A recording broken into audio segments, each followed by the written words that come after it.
Assalamualaikum warahmatullahi wabarakatuh. Alhamdulillahilladzi amarna bittaqwa wal istiqamah.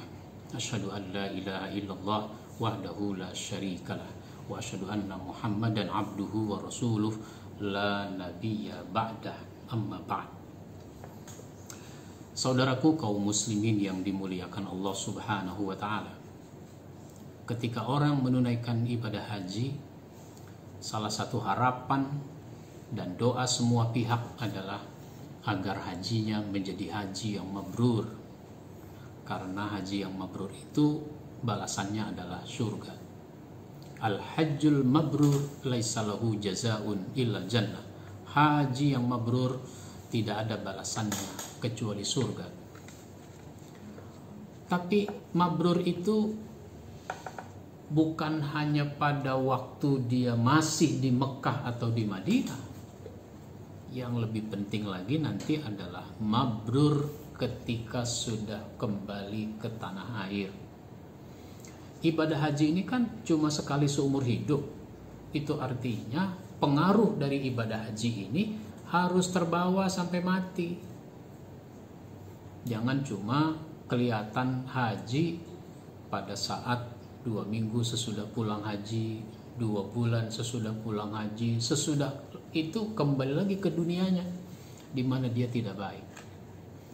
Oleh karenanya ukuran mabrur yang harus kita pahami ada beberapa. Yang pertama, dia menjadi orang yang dekat kepada Allah Subhanahu wa taala.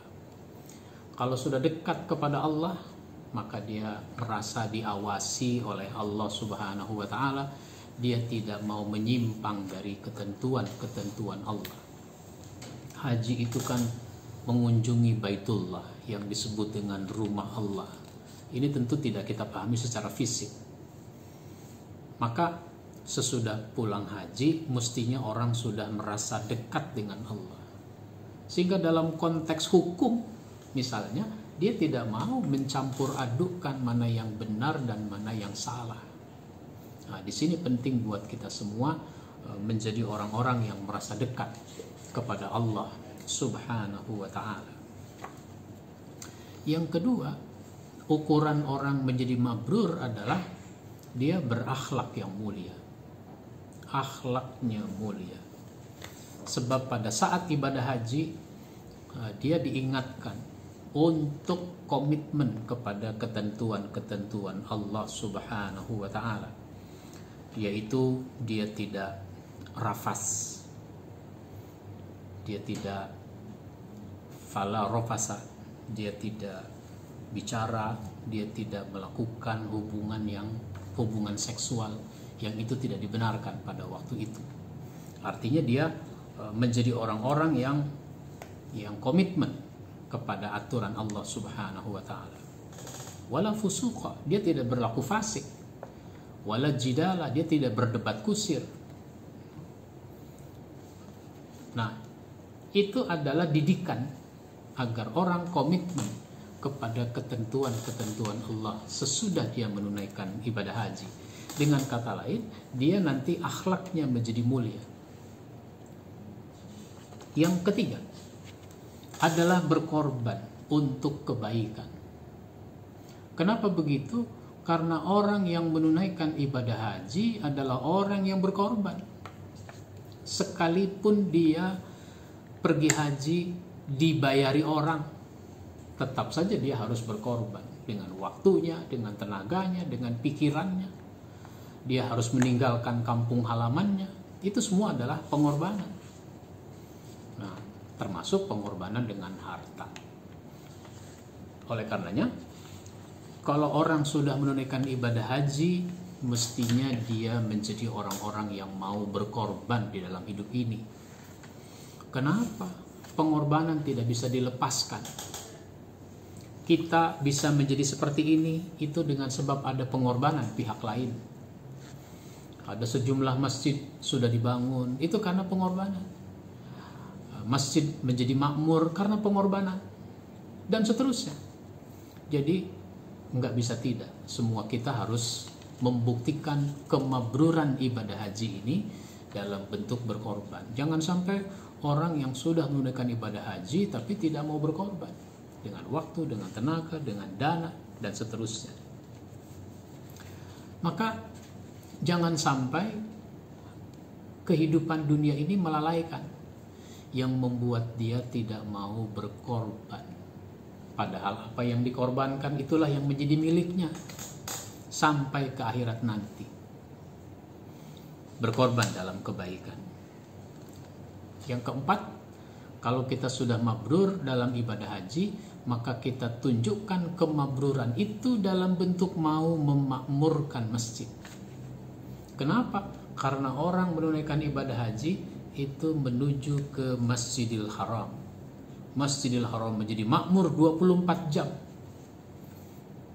Tidak ada sepinya. Orang terus bertawaf. Bahkan sekalipun masa pandemi ternyata tetap saja ada orang bertawaf 24 jam. Nggak ditutup. Apalagi ketika situasi sudah normal.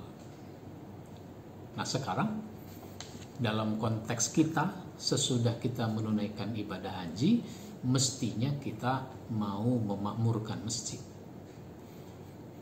Memakmurkan masjid itu yang paling pokok adalah sholat berjamaah di masjid. Jangan sampai orang sudah pergi haji, orang sudah umroh, apalagi dia pembimbing haji, pembimbing umroh, tapi dia tidak mau sholat berjamaah di masjid. Ini sesuatu yang sangat naif. Seorang haji apabila dia mabrur, buktikan kemabrurannya dengan sholat berjamaah di masjid. Bahkan sebenarnya ke Madinah itu tidak menjadi bagian dari ibadah haji. Orang menunaikan ibadah haji tidak ke Madinah juga nggak apa-apa. Tapi ternyata ibadah haji kita diberi kesempatan untuk ke Madinah selama 8-9 hari, sehingga dia berkesempatan untuk sholat berjamaah di Masjid Nabawi. Bahkan ada orang sampai begitu serius sehingga ingin mencapai apa yang disebut dengan arba'in, sholat 40 waktu di Masjid Nabawi. Kalau dia begitu serius sholat di Masjid Nabawi, kenapa tidak mau serius sholat di kampungnya sendiri, yaitu di masjid-masjid yang ada di kampungnya? Ini aneh. Rajin sholat berjamaah di Masjid Nabawi, tapi ternyata tidak rajin sholat berjamaah di masjid yang ada di kampungnya. Apalagi kalau Pak Haji ini menjadi pengurus masjid, wah itu dia lebih ditekankan lagi untuk sholat berjamaah di masjid. Yang terakhir, yang kelima, bukti bahwa kita sudah haji dengan mabrur itu adalah mau bergerak dan berjuang. Kenapa? Ibadah ini ibadah bergerak. Dari rumah bergerak ke asrama haji, dari asrama haji bergerak ke bandara, pesawat diberangkatkan, digerakkan sampai di sana tawaf sa'i. Terus begitu bergerak. Pada waktunya mau wukuf berangkat ke Arafah, sesudah wukuf di Arafah berangkat ke Musdalifah, dari Musdalifah ke Mina, dari Mina ke Mekah, dari Mekah kemudian harus meninggalkannya kembali ke tanah air atau ke Madinah terlebih dahulu. Ini semua adalah ibadah bergerak, sehingga sekalipun orangnya sakit dia tetap harus dibawa ke Arafah, menunjukkan betapa ini ibadah bergerak. Maka seorang haji kalau betul-betul mabrur, buktikan. Apa pembuktiannya? Mau bergerak, berjuang dalam kebaikan, menyebarkan dan menegakkan agama Allah, menegakkan nilai-nilai kebenaran. Jangan diam, jangan pasif. Gerakkan diri kita, gerakkan keluarga kita, gerakkan masyarakat kita untuk melakukan sejumlah kebaikan di dalam Islam. Inilah sesuatu yang sangat penting bagi siapa saja, apalagi bagi para haji, agar bisa dibuktikan kemabrurannya. Mudah-mudahan bermanfaat. Mohon maaf bila ada hal yang kurang berkenan. Wabillahi taufiq wal hidayah. Wassalamualaikum warahmatullahi wabarakatuh.